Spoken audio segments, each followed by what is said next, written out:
A woman enjoyed the practice of baking bread for members of her family. She also made an extra one for a hungry passerby. She kept the extra bread on the windowsill for whosoever would take it away. Every day, a hunchback came and took away the bread. Instead of expressing gratitude, he muttered the following words as he went his way.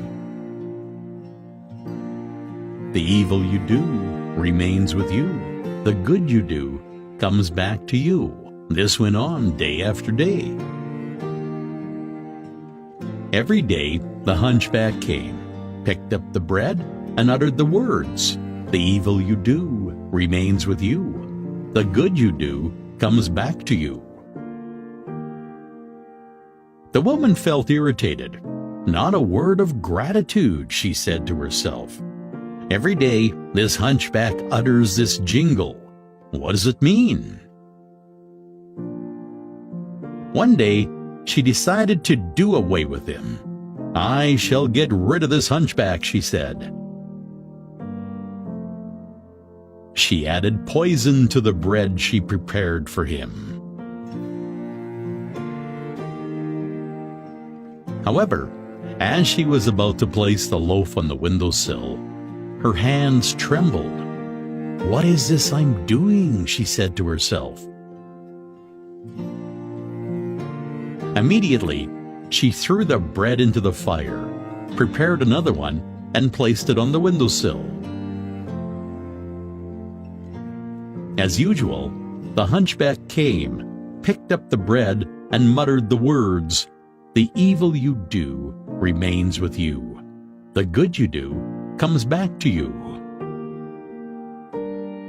The hunchback proceeded on his way, blissfully unaware of the war raging in the mind of the woman. The woman had a son who had gone to a distant place to seek his fortune.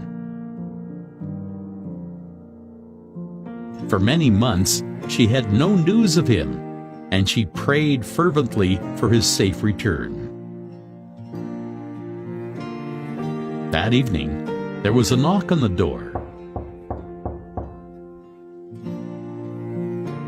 As she opened it, she was surprised to find her son standing in the doorway.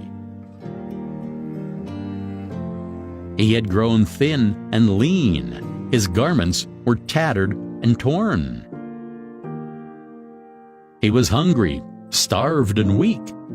As he saw his mother, he said, "Mom, it's a miracle I'm here."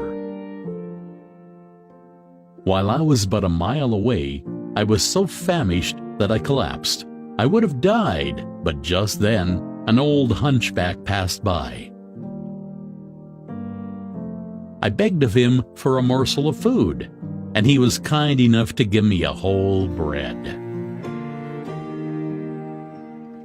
As he gave it to me, he said, "This is what I eat every day. Today, I shall give it to you, for your need is greater than mine." As the mother heard those words, her face turned pale. She leaned against the door for support.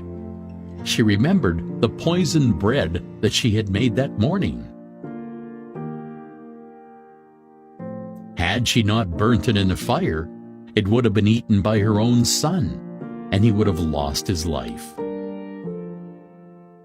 It was then that she realized the significance of the words, "The evil you do remains with you. The good you do comes back to you." Our actions and words are born from our thoughts. Every thought is like a seed, with potential to give rise to more such thoughts again.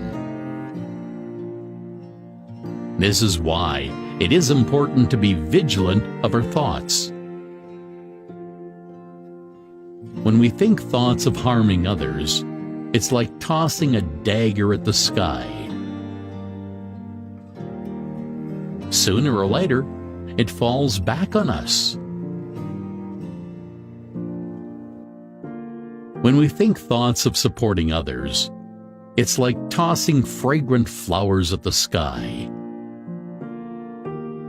Sooner or later, they return to adorn us.